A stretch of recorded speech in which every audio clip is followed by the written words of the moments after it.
Right, the Reds, talking Reds, match day in Munich. Gareth, Roberts, Paul Senior to have a little bit of a chat about the Reds. We're in a coffee shop just down the road from our hotel in Munich. Some of the boys were out and about last night until very, very late. But me and Paul, we had a nice early night because we knew today's the big day. Today's the day when you peak, not last night. Like our Fuad. Yeah, Fuad behind the camera is not looking the greatest he's ever looked. I mean, he's a handsome man, but right now he looks like he could do with a few extra hours in bed. But unlucky Fuad, you've got to do this, mate. But it is match day, as I said, the big one, the big match that we've been building up to all week. And it was the press conference yesterday. Me and Craig Hannon managed to blag in there somehow, and even got to ask Jürgen a question, so that was nice. But I'm sure most people will have seen this by now. The opening question, Jürgen took a bit of a bite back in Gary Neville's direction, because basically Neville said somewhere at some point going out would do Liverpool a favour. Now Jürgen's clearly not into that idea. He talks about sort of it's all well and good saying one thing in a studio, but the reality of that, you're never going to say to a bunch of players, are you? Listen, don't worry too much about a big massive tie against Bayern Munich that the world's watching. Let's just concentrate on the league. It's not realistic. Also as well, he highlighted the money. I mean, we don't talk about that as much because obviously we love the football and the purity of the football. But getting to the final last season got Liverpool 72 million quid. And when we haven't got a sugar daddy at the top of the club, we're self-sufficient, if you like. That's a big help. It's pretty much a Virgil van Dijk, isn't it? It is a big difference. I mean, I don't know how you meant to sell that, and also for someone like Gary Neville to be saying it, I find it interesting. If I can imagine it came out in Manchester United, that they were only focusing on the league and they were going to abandon the Champions League.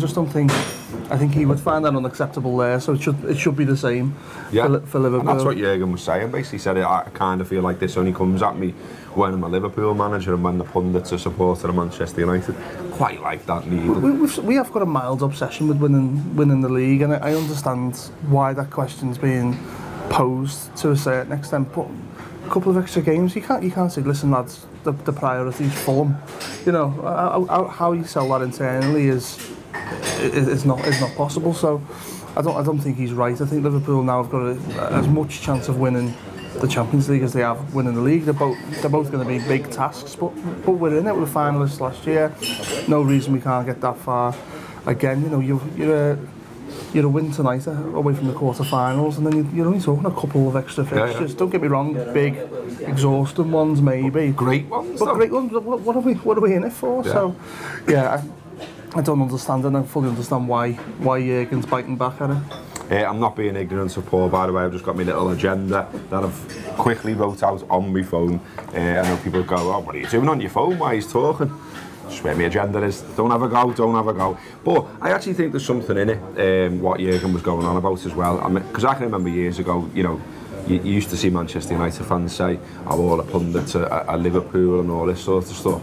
And that will make a difference. I think no matter how professional some of these people in the media are, you can't help but be tinged by some kind of bias because of the club you've played for, because of the club you support. We're obviously very open and honest about that on the Anfield app because we're for Liverpool supporters, by Liverpool supporters. But when it's like mainstream media, it can stick in the craw a little bit. And I think it's funny this morning, I'm looking at the headlines, I can see what Jürgen said, I can see Manc journalists, Ian Mark Ogden, having a bit of a pop at our manager for saying it. But then elsewhere, I see that Rio Ferdinand, who of course did play for Manchester United for 12 years and won 6 league titles, and he's there saying basically that he thinks it's all getting to Liverpool a little bit. And now what a surprise that he just so happens to say that on the day of a big game against Bayern Munich. I mean, colour me shocked, but this kind of thing has gone on forever. The Daily Manc, as we used to call it, the Daily Mirror, would routinely do a story on Liverpool on the day of a big game, linking a player away. Rafa's leaving. Talking about something negative. Rafa leaving when we played in Madrid that time. And here we are again, Rio Ferdinand. What I've been seeing from Liverpool in the big matches is a bit of nervousness creeping into their game. They're playing with a handbrake on at times. They're playing a little bit uptight, and it's understandable because they haven't won anything for years. Little dig there as well. He says, what's excited about everyone about this Liverpool team is the freedom they play with, and this time, in this moment, it's a bit too stop-start for my liking. Now, what do you make of that? Because, okay, you know, some people might look at that and go, well, Liverpool away from home in Europe, for instance, this season have not been great. You know, you should probably say that they should beat Manchester United with half the lads in casualty. But Liverpool are 1 point off the top of the league. Liverpool are in the later stages of the Champions League again. Like, where's the fire? Do you know what I mean? You can't doubt what this Liverpool side's achieved over the past 15 months since the turn of last year.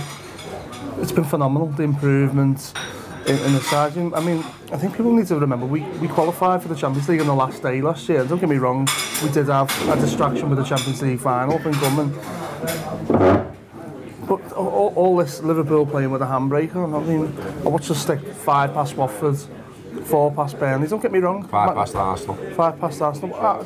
We didn't score in the derby, and we've had 2 disappointing results with Leicester and West Ham. It's not like Man City haven't dropped points, you know. Don't get me wrong, if they were going to talk about our away form in the Champions League this year, being poor, yeah, I thought we were poor in Paris. Don't need to talk about what happened in Belgrade and Napoli. But it's a few months ago this now, there's such thing as form. Thought we were alright at the weekend, thought we were great at Watford. The derby's obviously a disappointment.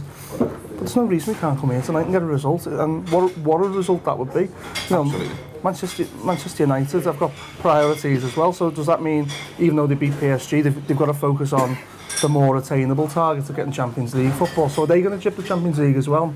No, of course not. Of course. There's some little bits of snippets of team news from the press conference as well. Trent Alexander-Arnold, it appears, will be fine for the game after obviously suffering an injury in the last game when he was substituted. He's going to be fine by all accounts. Dejan Lovren as well is available apparently, although Klopp did sort of say that he's likely to only be available off the bench again. He said, I don't think he can play 90 or 120 minutes just yet, but he said he was glad to sort of have the option there. Keita, as we know, has stayed at home. Milner was another one, I think, carrying a bit of a knock, expected to be okay.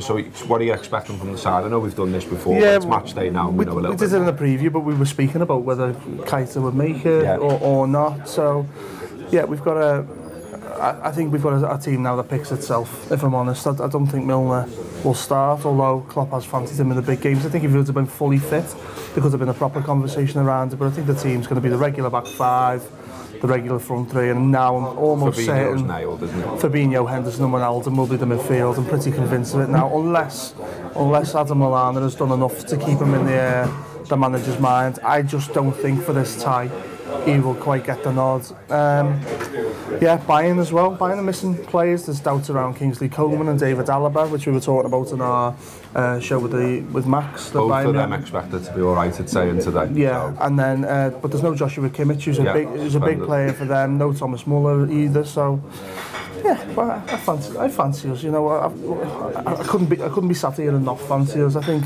it's going to be one hell of a tie, Robbo, but there's no reason Liverpool can't go there and win. You know, look at the big results we've had in this competition. Look at the ones we've knocked Manchester City out of the Champions League last season, beat them in both legs. So there's no reason this Liverpool side, which won't be that different in make-up to the team that knocked City out, can do the business in Munich. Absolutely, it was good as well, obviously, to go down to the stadium last night. My first look at it. It is phenomenal, it is impressive.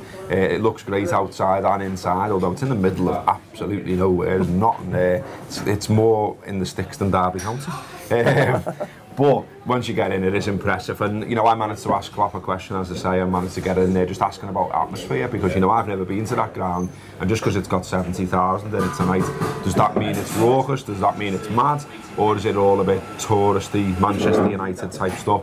That was the question I asked him, and he came back and said it can create an atmosphere. We said, but if you're a Liverpool fan going tonight, don't be shy, get behind the Reds, you can help to influence it. And he said, we can silence any atmosphere there with our football. So all the right messages there. Today we're looking forward to getting back out there in Munich. There's the boss session out there today as well, which we're looking forward to going down and having a look at that. There'll be loads more stuff from us as ever on social media, Facebook, Twitter, Instagram, on the YouTube as well, obviously, and check out the site, theanfieldapp.com as well. To finish talking Reds today, there's another segment from Neil Atkinson talking with Reds Bet, stroke fans bet, about the Cheltenham Festival, which is obviously massive if you love a punt and you love that type of thing. So stay tuned if you want that, but if not, up the Reds. Tokyo Time are partnering us throughout this season, sponsoring Talking Reds, and we're delighted they are doing so. They are a premium headwear company based here in Liverpool but represented throughout the world. Here's a really cool video that made the shows a little bit more about what they're about. They're supporting us this season, so make sure you support them. Perfect.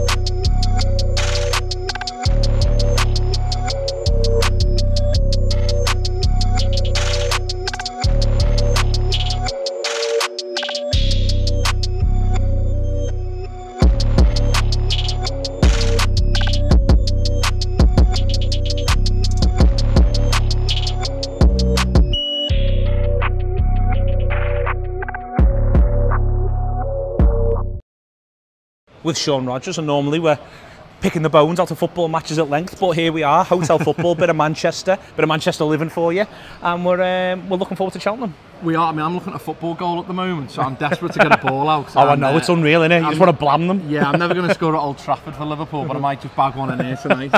Get someone in goal later on, maybe see if we can talk Armstrong into it. Don't think we will be able to. Are you a punter or a horse racing enthusiast? That's my question. Steve Armstrong, I think, is a horse racing enthusiast. Yeah. I think you're a bit more of a punter, aren't you?